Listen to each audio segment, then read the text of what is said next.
So look, this is us looking at your website. Oh, hang on, it would help if I had shared the screen a minute as well. Let me do that. Let's share the screen. So the start of this is not as professional as we'd like, but there we go.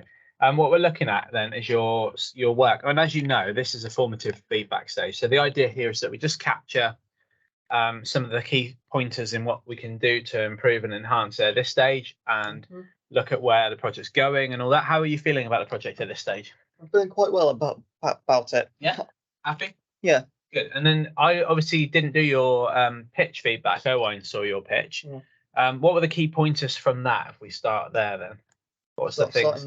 What was the things to like do? What did he suggest to do, or was he happy? Well, it was mostly about cutting down my project to its basic what's the word? Not parameters. Basic. I'll just use a basic idea, basic ideas for now. So it was a bit overly ambitious, was it, in places? Yeah. Okay. Yeah.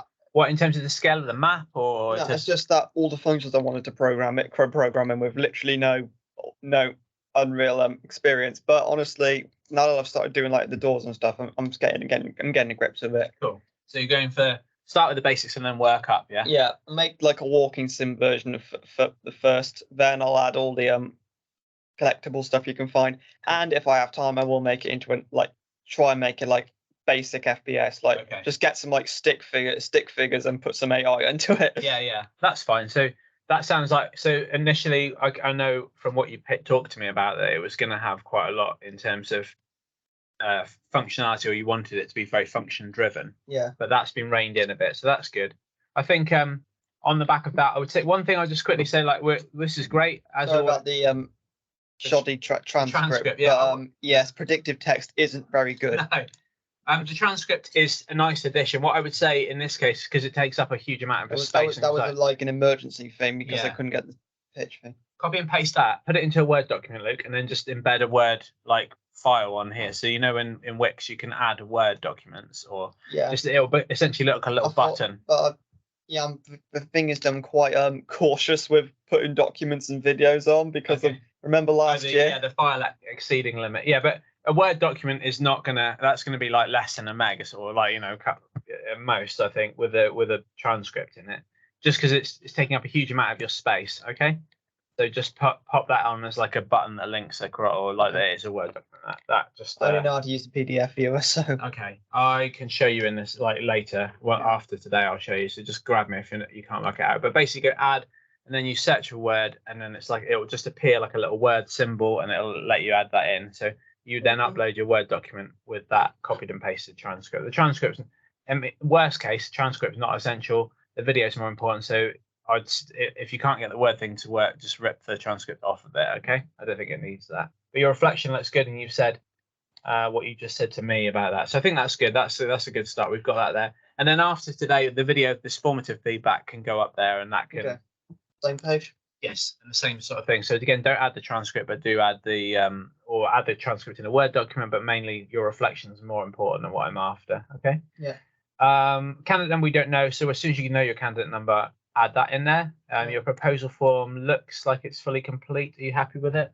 Yeah, there was something where I was like, I didn't know what to write. I mean, it's difficult for the word limits. I mean, a point is as clear as it is concise, and that's the biggest I can make it. Yeah, no, that's fine. It just, again, it is about. Otherwise, I'll just start talking rubbish. Exactly. You don't want to ramble too much. I think evaluation method throughout this project, I intend to compare what I've created. Blah, blah, blah. Yeah, so blogging on the website, and I think you could also, if you have to go back, you could say, because it's something that's playable and yours is function based, maybe having some player feedback. I did have some problems with that template because it didn't work properly. Oh, okay. It didn't when I was like entering and stuff. It wouldn't take the boxes from here and stick on the next page. It would just like shove them down into the void. I had no clue where they just disappeared, and I couldn't get them back. No, it is temperamental, this template. So it doesn't work. It's what it is. Yeah. But add that little bit, just to say about playtesting and user feedback. This bit needs to be completed. So what I'm going to do is send you a document in a minute that just shows you some examples of what to put in here time management wise. Again, I know you'll probably, you know, whatever methods you're using for your time management, will override this, but just to have some rough ideas of milestones put in here. Okay, so this is obviously we're in week officially week 6, but this is where formative feedback's happening in our first example, and we've already had the pitch, and then you know that formative feedback's happening down here as well. So just to acknowledge those things happening, basically. So on to the next element, which is most importantly, and just to show this is what we're looking at. We've got this here on the other screen just to show that we're referencing that. But we're after obviously what you want to be after. I would imagine you're ambitious. You want to go for distinctions and certainly merits. So we'll be looking at that and I'll try and talk through ways to improve and enhance your work to do that. It looks like we started off with the first things that we did. So we've got the deconstructions of Bioshock and Firewatch, and then you've looked at Fallout. Yeah, I was playing it at the time. Cool. And then you talked about Owen in the feedback saying to look at other opening stages. So have you gone back and added those in yet? Other similar examples? I don't think I have. Okay, so that'd be the next thing to add. That's fine. Again, it's just to acknowledge that. If that was the feedback, then it needs to happen. Okay.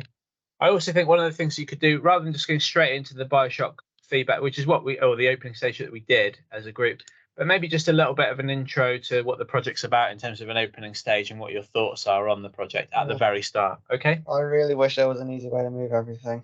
Well, there is. If you go to the if you don't know about it, there's a nudge tool. If you get the top item, hover over it in Wix, and then use drag, it will shunt everything down and create a space for you. Okay. All right. I'll show you not now, but I'll show you back in there. Okay. So you don't have to sort of literally copy and paste everything or drag it down. Wix like shunts everything down. I can only do 10 things at a time. Yeah, and I'll show you. There's a literally, if you went onto this title block, hover over it. There's a little box appears with an arrow on the top of it in the middle, and if you drag that down, it creates a void that you can then fill in. Okay, and the whole page shifts down. So we've got Fallout, we've got deconstruction. I think one of the things that stands out straight away is that you've been working hard because there's a lot of content on here, and you're someone who always reflects in detail. So that's looking really like you've carried that on basically, which is great. What are you drawing out? What's your main sort of things that you've come out of your research that are mostly atmospheric technique? Yeah, in terms of like what specifically? Lighting, audio, aesthetics. Yeah, that's good. I see what. Yeah, D.E.M.O.N. We've got some have been what's the word? Some have been function based, but most of it's just atmospheric, trying to really sell the genre. So you're saying here that you acknowledge the time management. You're going for your kind of traditional, what works for you, which is lists just traditional. That's fine. Again, I think it's good that you've shown the acknowledgement. I think what's clear is that you're covering things that are suggested and doing that thoroughly. Like, so the suggested research is being followed. Then we've got color theory. What colors are you thinking? What's your kind of mostly not very vibrant, very very dark, very steel, very metallic, very industrial sort of thing. Okay. But there's also some like pristine white stuff like some reason. When you go into an Apple store and it's all white. Yeah. Okay, so you're going for some of that kind of minimalist style. Minimalist style. I find that less is more when it comes to color theory. Are you gonna add pops of color at all to like indicate to the player that things that are like health perks and stuff like that, or is it all going to be muted? No, some of them are going to be like brighter colors, just to indicate collectibles and stuff. Okay. Yeah, again, I think it's important. I'm just talking about the like map itself rather than just anything interactive. Okay. Yeah, no, that's fine. So wayfinding color, yeah, that's cool. So using color. So for example, like what would you use to indicate to a player to go to a certain direction? Have you thought of a color that would be like your goal color or something? I don't think I really need it. My map's not exactly difficult to get around. It's just it's very, very linear. Okay. When it comes to map design, I'm not very experienced. I just made something small and.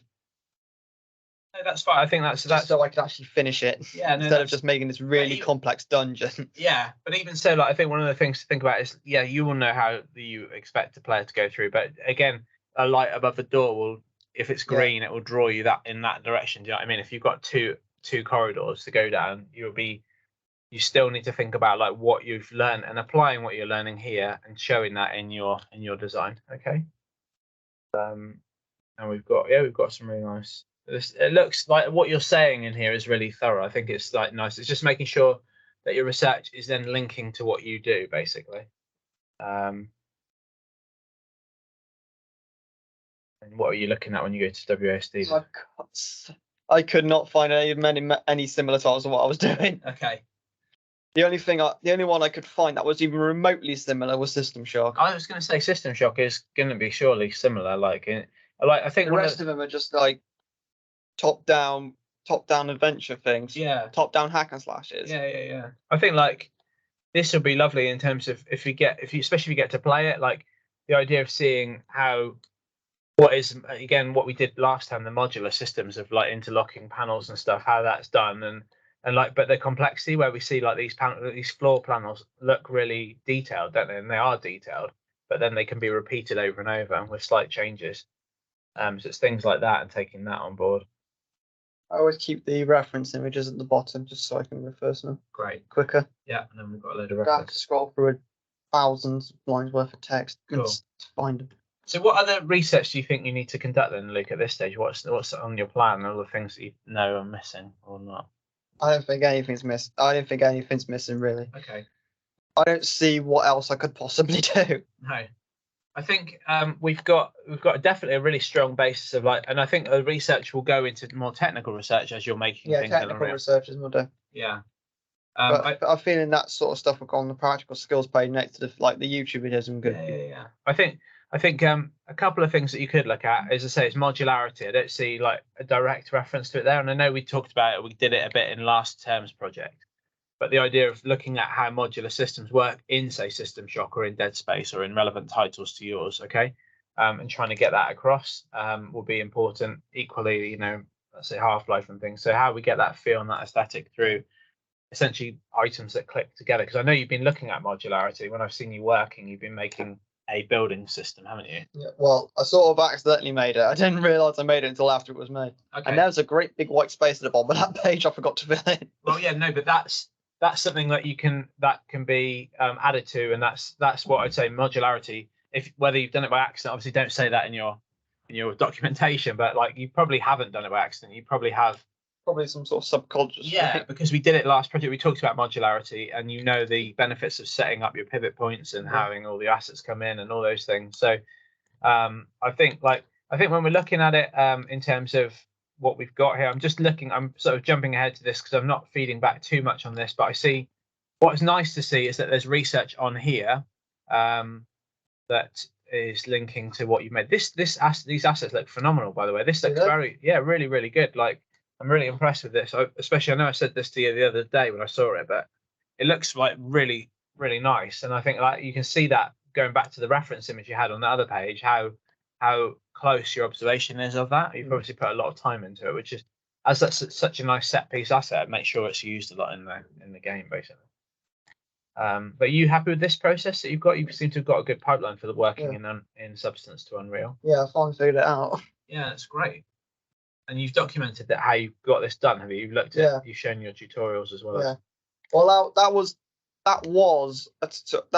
I thought that was a problem. It was just me being an idiot. Oh right. Well, because in what sense? Well, when I put something in, it didn't come like a separate part, so you could texture them separately. It all came as one thing, so I can only put one texture on a time. Okay. But that wasn't the problem. It was just me being an idiot because the asset I chose only had one texture on it from the start. Oh, okay. All right. So now you've worked out that was like hours wasted trying to figure out what. Oh, there it is. Neat. Okay, yeah, no, that's good that you figured it out, because again, like if you're looking for independent, it's all this to get up into distinctive level stuff. It's the keywords like independently identified through sustained research and investigation of. So you're investigating, you're doing these things independently, which is great. Like that's where you want to be at. Like it's not to say that you can't ask for help, and that sort of thing. Maybe I could have helped quicker if you'd come to that realization, but. Equally, like the fact you've done it is great. That's going to be how when you go into industry, when you go to uni, that you have to do that. That skill of working out what the issue is yourself is great. And the fact you're doing that is really important. I think we have definitely a very strong basis of research and kind of context. And I think one of the things is like maybe just like say modularity, maybe going back to codes and conventions again, to make it really explicitly clear that you're doing the type of product that you're doing, and like the technique I talked about this morning, maybe of annotating some screenshots or some images. And when you add that bit that Owen said to do, which is looking at opening stages for, let's say, Doom and things like that, then maybe as well as having a video of it, you could break it down and grab a still of it and say, right, look, the player knows it's got to go here because the door has a green sign above it, or this is a collectible because it's got a gold kind of halo effect around the outside. It's just showing those sorts of things explicitly, I think, would be really helpful to this. Okay. But it looks really good, Luke. I think you're off to an absolute flyer, and I'm really pleased that you've taken on board the feedback in the pitch stage to rein it in a bit, because everyone with a final project thinks, oh, I've got to do something that's ultra ambitious, really kind of high end, to the point where it's something that you like close to what you've played. But yeah, I think going a bit more basic in the first instance, as you say, walking sim with interactive elements, and then building if as and when you've got the time to add those bits into it. Okay. I really don't want it to end up as a walking sim because I really can't stand those sorts of games. No, that's fine. They bore me to tears, but that's fine. And it might, and I'm sure because, but that's just so I can have something to actually build off of. To actually publish if things go south. Yeah, no, that's fine. And I think if you look at the next phase, I suppose, is once you've added those bits of research in and added the time plan and things like that we talked about here, to then explore, let's say, having something in there that you can shoot and that maybe has ragdoll and stuff like that. That could be something you look at as like an exploratory thing that you'll probably be excited about doing. And so you want to have those little challenges that are things that you're going to be interested in doing, as well as making a really nice level that reflects the visual theme that you're going for. Okay. So I'm happy if you are. I think one of the key things summarizing what we've got to do to move this forward is, first and foremost, on the proposal, add that time management thing out, and I'll send you a copy of a guide that I have in a second, which is just an outline guide. Let me see if I've got it on my downloads here ready to send. That's not the one. That is just going to help you to sort of put down, and again, you need to edit this, but to put down like rough things about what would be happening each week, and then resources in the right hand column. So let's say it's Adobe Photoshop or whatever, or the machines or whatever, using Substance, looking at tutorials, etc. So just breaking down and giving us a rough time plan. You'll probably have more detailed ones, and as you said, to-do lists, etc. So get that done. Next thing is to add a bit of an intro to the context and research, just to say, look, I'm doing an opening stage. My initial thoughts are to do something sci-fi based. I want to do a shooter, blah, blah, blah, and talk us through a little bit of an intro, so it's not just straight into Bioshock deconstruction. Then add the stuff that Owen suggested at the pitch, so looking at more opening stages from relevant products and breaking that down, and then a bit more into like modularity and into kind of the process of that through there. Okay. And then after that, obviously you can then get into the exploratory stuff. Again, that'll be research skills, but into research that's linked to technical skills in getting that into Unreal. Now, primary research, have you thought about primary research? How are you going to get that? What kinds of things are you going to look at? Haven't got a clue. Primary research has never helped me in the slightest. Okay. One thing I think is really key and is a really useful point for primary research for yourself is that if you have a build ready, let's say, even if it's just, as you say, a walking sim type thing, build in, say, 2 weeks, 3 weeks back after half term, that you can get feedback on from people saying, oh, I didn't know where to go to pick up this, or I like this part, the lighting was really nice, things like that. So you'll have something playable. And the sooner you can get something playable, even if it's a block out, even, and you can get done the block out thing. Right, great. So if you've got a block out, get some people to jump on it. Maybe design a survey and capture what people say about, oh, I like this, or the ceiling feels really high, or the corridors feel very wide, and blah, blah, blah. Get a few people to play it that you value the feedback from, and then capture that information and use that to change up what you do. Maybe you see, I think one of the things with having something playable is it's more valuable to watch people play it, because you'll see how they move through it where you don't. When you make something, you intuitively, how you want people to go through it, so you play it in that way.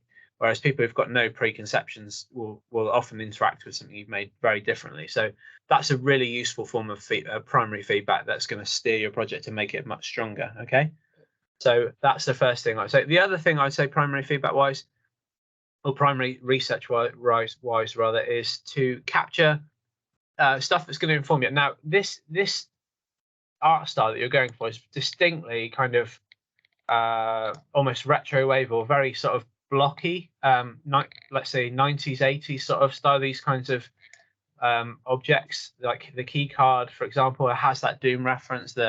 This computer is very much of a, you know, an 80s or early 90s aesthetic. So I think like that's a really lovely art style, and I think again, like, it would be nice to see some primary research in the form of either going to a museum or looking at some objects that are similar. It might be that you can't identify or find those in first-hand format, but then it might be a case of textures. You could go and photograph something and get some textures that are similar to what you're going for. So like this kind of creamy plastic, you can go and get a texture swatch and look at what's called spark eroded plastic finishes, where it's got that little bit of texture on it, or knurling if it's a metal with a kind of grip on it, and things like that. So those are things that you could do and look at in primary sense to replicate, as you have done such a phenomenal job in Substance. That would be a really good way of using primary research to inform the texture work that you've then gone on to create here. Okay, does that make sense? Yeah. Yeah, a few photographs of even some up close details, like thinking about even just like, let's say it's this wall texture, like the painted brick style. Let's say you're trying to replicate that in your walls in your game, or if it's like a rusty metal or all those sorts of things, you can get into there. Okay. Yeah. But yeah, are you happy with the map? Are you feeling like this is working size wise and everything? Yeah. So where do you start as a player? You start all the way on top, that over there. Top corner right. Yeah. Work your way down and around. Yeah, one day round. That bit's locked, so you have to go in there. Yeah. In here. Interact with a terminal to get it to open. And then what's this unlocks here, or yeah, that would go on to the next level, but since we're only doing an opening sequence, so that would then, if you walk in there, you could have it cut back to the menu or whatever you have. Yeah, that'd be really nice. Yeah. These rooms that you sort of look in, are things just going to be in there that you can see? Yeah, things like sort of key card you can get, or like collectibles, random collectibles. Okay. I want to encourage exploration rather than just like going all the way down. Some of them will be blocked off by glass and like locked doors and stuff. But lovely. And so I think one of the things, so again, you said, it's just a really simple thing, and it's linear and all the rest. But equally, like, you need to know, but as a player, you can tell someone that they need to go around this corner at the start. They might, try and go back through the door that they're behind, or they might not know that they have to go in one of these rooms. So again, thinking about how you signal to the player which way to go. Maybe there's a sign on this wall here that says this, this way, like looking at hospital signs or looking at medical signs, to see how they're positioned or what kinds of things go on them, etc. Yeah? And the colors that you use, whether that's on the floor, if you're indicating that there's danger ahead, maybe like if there's something through this door and that's where you get first experience combat, let's say, maybe there's something that foreshadows that and tells the player there's something there, whether it's hazard tape colors or there's a red sign or whatever, So those are the sorts of things that you need to show the link between the research and then what happens after. Okay. Right. Fantastic job, Luke. I think we're looking at certainly a very strong profile in terms of the makeup of what we have already, and I would say we're looking at good understanding, and we're looking at this sort of area, and we want to just to really explicitly draw the links over from research into those. We want to go for the added extra things that we talked about there, and just making sure that you continue in the same vein that you're doing, and I think you will hopefully push up to those. Okay. And remember that even if you don't produce a final product that demonstrates all the things that you talked about and the ambition that you have, which was obviously very high, the process, if it's recorded as thoroughly as it has been going, will still enable you to get the distinctive feedback, even if you can't achieve, let's say, the first person shooter or the AI or whatever it is that's really advanced. If you show an exploration of that process, you can still get there. Okay. Great. Let me cease recording at this point.